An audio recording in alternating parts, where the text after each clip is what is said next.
తాకట్లో ఉన్న బంగారాన్ని విడిపించి ఆ రోజున మార్కెట్ ధర కట్టి మిగిలిన డబ్బును మీకు అందిస్తుంది కొమ్మూరి గోల్డ్.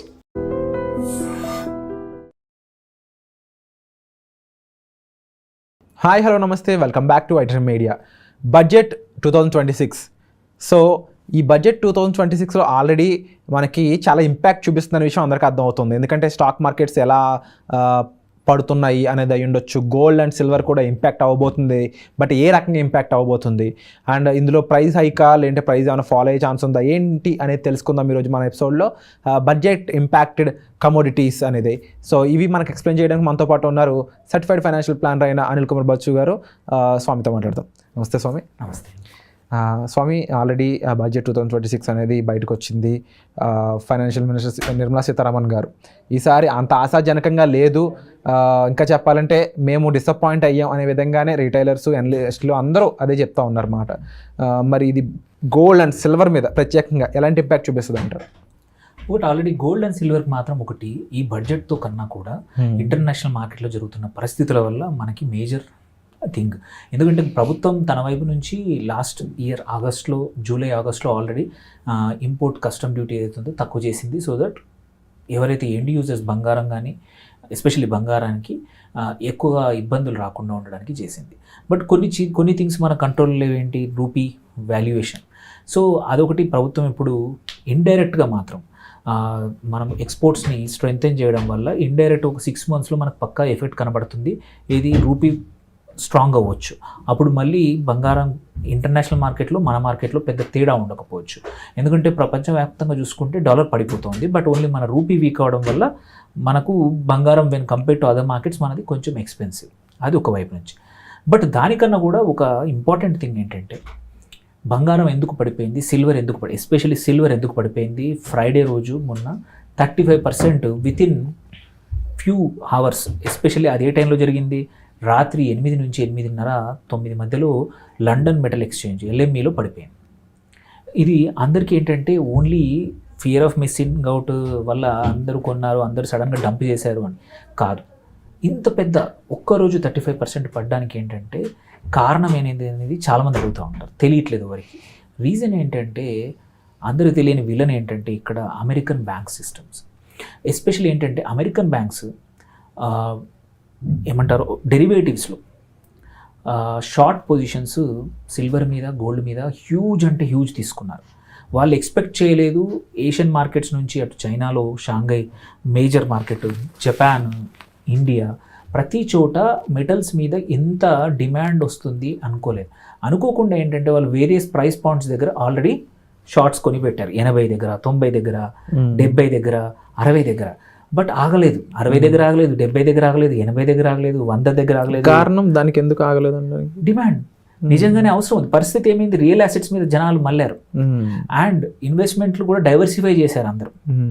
కొద్దిమంది కన్విక్షన్తో లాంగ్ టర్మ్ తీసుకుందాం అనుకున్నారు. బట్ వీళ్ళని చూసి చాలామంది ఫియర్ ఆఫ్ మిస్సింగ్ అవుట్ అనే ఆర్ ఫ్యాడ్, మార్కెట్లో ఏది జరిగితే అది పెట్టే వాళ్ళు ఉంటారు, వాళ్ళందరూ ఎంటర్ అయ్యారు.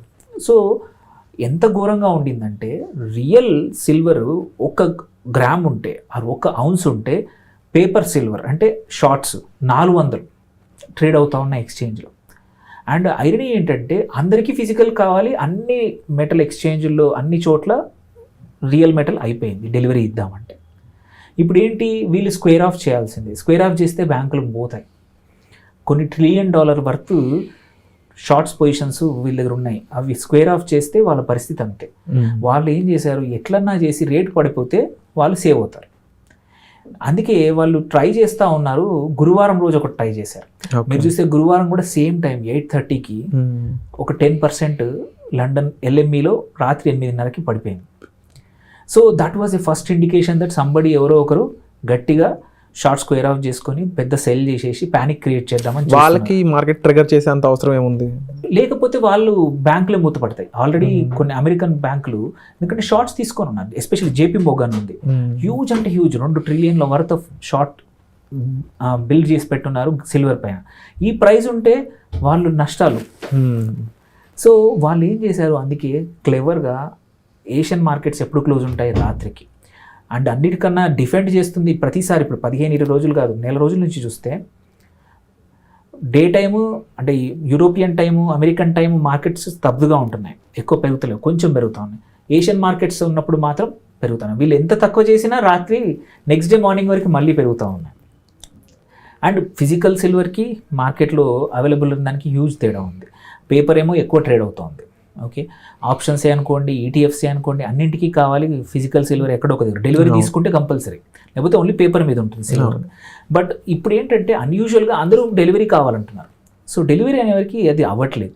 సో ఎప్పుడో ఒకప్పుడు వీళ్ళు ఎక్స్పోజ్ అవుతారు. అందుకే తెలివిగా ఏం చేశారు అమెరికన్ బ్యాంక్స్ వచ్చేసి, లండన్ ఎల్ఎంఈలో especially JP Morgan 8 o'clock to 8:30 అప్పటికి China markets closed, middle of the night. అది ఇండియన్ మార్కెట్లో కూడా ఎంసీఎక్స్ కొంచెం ఉంటుంది, కొద్దిమంది ఎంసీఎక్స్లో ట్రేడ్ చేసే వాళ్ళు కాపాడుకున్నారు.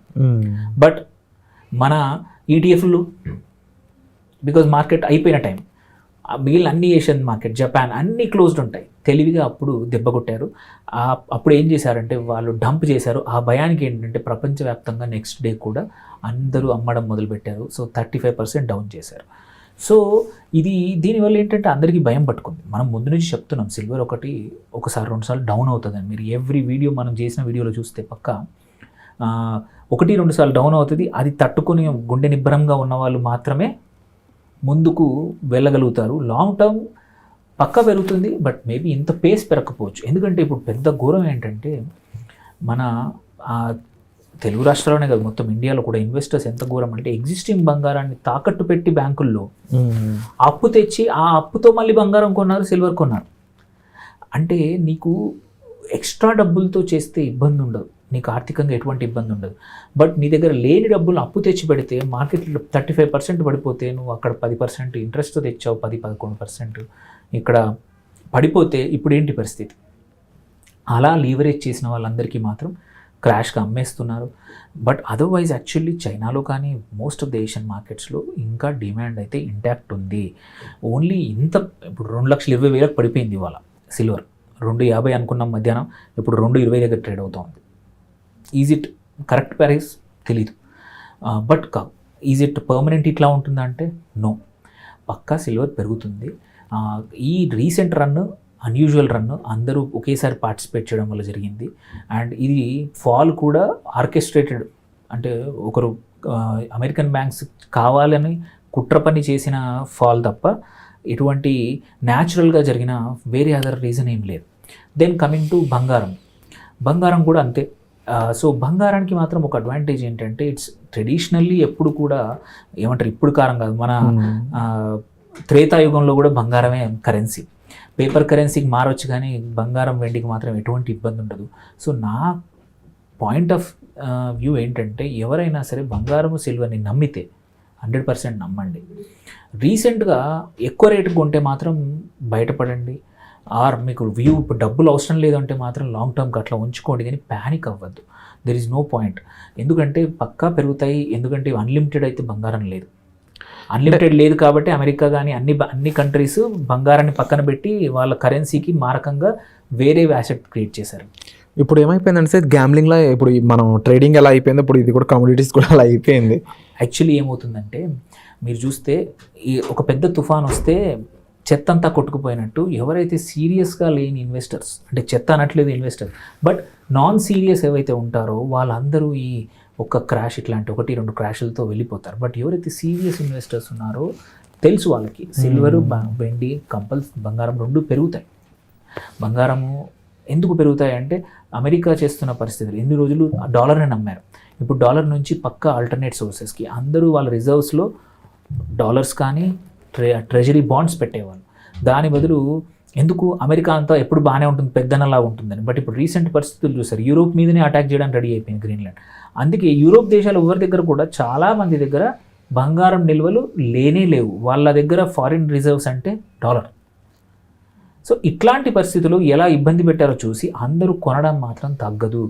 గోయింగ్ ఫార్వర్డ్ కూడా ప్రపంచవ్యాప్తంగా అన్ని రిజర్వ్ బ్యాంక్స్ గోల్డ్ని పెంచుకుంటూ పోతాయి వాళ్ళ రిజర్వ్స్లో. సో మీరు ప్యానిక్ అవ్వి మీ డబ్బులు లాంగ్ టర్మ్ కోసం అయితే మాత్రం ఉంచండి, ఏం కాదు. వేరాజ్ షార్ట్ టర్మ్ అప్పు తెచ్చి పెడితే మాత్రం అది నోబడీ సెడ్, అది మీరు చేసిన తప్పు. కరెక్షన్ చేసుకొని ఇప్పుడు బయటపడడం బెటర్. ఎందుకంటే సిల్వర్కి మళ్ళీ ర్యాలీ రావాలంటే కొంచెం టైం పడుతుంది, బంగారానికి ఎటువంటి ఇబ్బంది లేదు. బట్ లాంగ్ టర్మ్ ఇప్పుడు చూసిన దానికన్నా కూడా సిల్వర్ మనం అంటే 4 లక్షలు చూసాము, దాన్ని కూడా క్రాస్ చేయొచ్చు. But it takes long time, అది మనం చెప్పాము. ఇంత అన్యూజువల్ రన్ అనేది ఇట్లా ఫియర్ ఆఫ్ మిస్సింగ్ అవుట్ అన్ని రీజన్స్ వల్ల. ఎందుకంటే at the end of the day సిల్వర్కి ఇండస్ట్రియల్ యూజ్ ఉంది. ఇండస్ట్రియల్ యూజ్ ఉన్న ఏ మెటల్ అయినా ఏ ఇన్పుట్ అయినా సరే బియాండ్ 1 పాయింట్ కాస్ట్ ఎఫెక్టివ్నెస్ కాదు. 4 లక్షలు అనేది ఇప్పుడున్న మ్యానుఫ్యాక్చరింగ్ ప్రాసెస్లో నువ్వు సోలార్ ప్యానెల్ తయారు చేయాలన్నా, సెమీ కండక్టర్లో కానీ, ఫోన్ కానీ, బ్యాటరీస్లో వాడాలన్నా at this time 4 lakhs is a bigger amount. ఇది ఆ రేట్లో నువ్వు సిల్వర్ని కొని మ్యానుఫ్యాక్చర్ వాడడం అంటే కష్టం. ఐడియల్ వుడ్ హ్యావ్ బిన్ ఒక 15-20% పెరిగిందంటే పర్లేదు, బట్ 170% ఆల్రెడీ పెరిగింది. సో గ్రీడ్ వద్దు, అప్పు తెస్తే మాత్రం స్క్వేర్ ఆఫ్ చేసుకొని అప్పులు తీర్చేసుకోండి. ఎందుకంటే కొంచెం టైం పడుతుంది సిల్వర్. బంగారం మాత్రం ఎస్ మళ్ళీ 150, 160, 170 చూస్తాము, తొందరలోనే చూస్తాం. బంగారంకి ఏమి ఎటువంటి ర్యాలీకి ఏమి ఇబ్బంది లేదు, స్లో అవుతుంది, బట్ పక్కా ఈ సంవత్సరం బంగారం మంచిగా పర్ఫామ్ చేస్తుంది. వండర్ఫుల్ స్వామి. సో విన్నారు కదండి, బంగారం అనేది ముఖ్యంగా ఇక్కడ ఎటువంటి సిచ్యువేషన్స్ వల్ల ఇంతలా పెరుగుతుంది, హైక్స్ వస్తున్నాయి, వాలటిలిటీ ఉంది అనేది. సో ఇలా సెటైన్ ఆర్గనైజేషన్స్ అయి ఉండొచ్చు, ఒక పవర్ఫుల్గా ఉన్న ఎవరైతే ఈ సిచ్యువేషన్ తీసుకురాగలిగే కెపాసిటీ ఉన్న ప్లేసెస్ ఆర్ హ్యూమన్స్ పీపుల్ ఉన్నారో వాళ్ళ ద్వారా ఇదంతా కూడా జరుగుతుంది అనేది అయితే ఇక్కడ క్లారిటీగా అర్థమవుతుంది. సో దీన్ని బట్టి మనం ఎంత జాగ్రత్తగా ఉండాలి, మనం కంపేర్ టు దెమ్ మనం ఎంత తక్కువ పవర్ అనేది మీకు తెలుసు. సో మనం ఇండివిజువల్గా ఉన్నప్పుడు, సింగిల్ ప్లేయర్స్లో ఉన్నప్పుడు మనం చాలా జాగ్రత్తగా ఆచితూచి డెసిషన్ తీసుకుంటేనే మనం ఈ గేమ్లో సర్వైవ్ అవ్వగలం. సో దానికి తగ్గట్టు మీరు బిహేవ్ చేయండి, దానికి తగ్గట్టే బిహేవియరల్ బయింగ్ అనేది అలవాటు చేసుకోండి. వచ్చే ఎపిసోడ్లో మళ్ళీ కలుద్దాం. ఇది ఈరోజు episode. Thank you so much for watching and thank you so much sir. Thank you.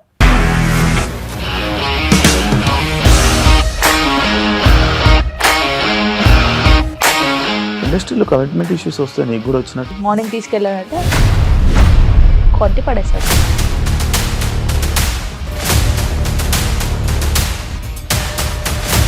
ఒక్కళ్ళు కూడా చూడలేదు ఈ సినిమా అని చెప్పడానికి కూడా చాలా ధైర్యం కావాలి. అది నిజం కదా, దాంట్లో ధైర్యం ఏంటి? ఇది నెక్స్ట్ డే ప్లేట్ మార్చేస్తే తప్పు కదా. As of now we are comfortable this అని నేను అనుకుంటున్నాను. రష్మిక గారిది మీది ఒకే ఊరు అంట కదా?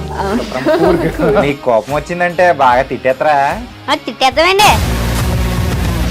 నిజంగా గేమ్ ని ఎలా చేంజ్ చేయగలిగారు? ఏపీఎస్ఎఫ్సి వాళ్ళకి 6 నెలల్లో నేను 6 లక్షలు కట్టా. బిజినెస్ చేయాలనుకుంటే it is as difficult as riding a tiger.